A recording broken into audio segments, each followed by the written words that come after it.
Grace, tiyak na kayang makararating yung mga rescuers na naidrop kanina dyan sa landing zone kung saan nga malapit yung crash site ng eroplano?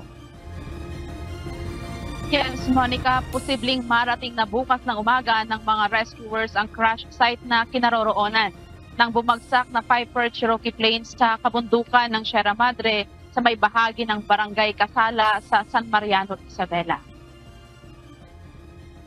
Sa update ng Palanan Municipal Disaster Risk Reduction and Management Office, nasa 5 kilometro na lamang ang layo ng mga rescuer mula sa crash site.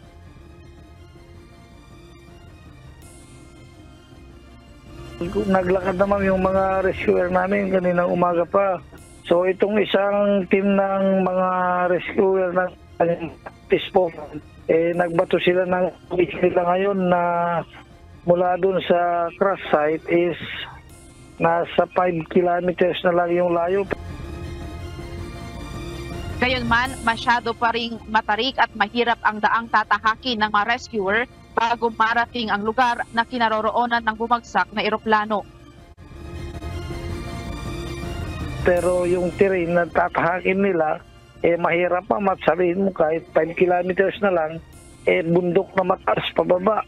Pababa kahit malapit lang, pero pag linakad mo yun, times 2 pa yun, ma'am.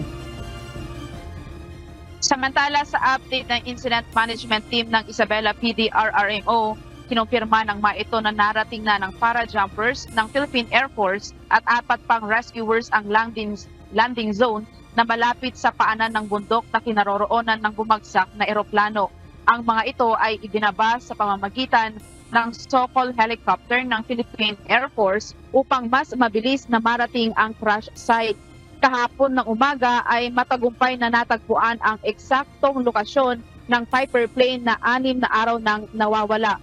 Umalis ito ng Kawayan Airport noong November 30 at papunta sana ng Palanan, subalit hindi na nakarating sa destinasyon. Monica, hanggang ngayon ay wala pa rin tayong impormasyong sa mga otoridad hinggil nga sa kalagayan ng piloto at pasaherong sakay ng bumagsak na eroplano. Yan muna ang balita. Balik sa'yo, Monica. Maraming salamat, Grace Flores, live na nag-uulat mula sa Baguio City.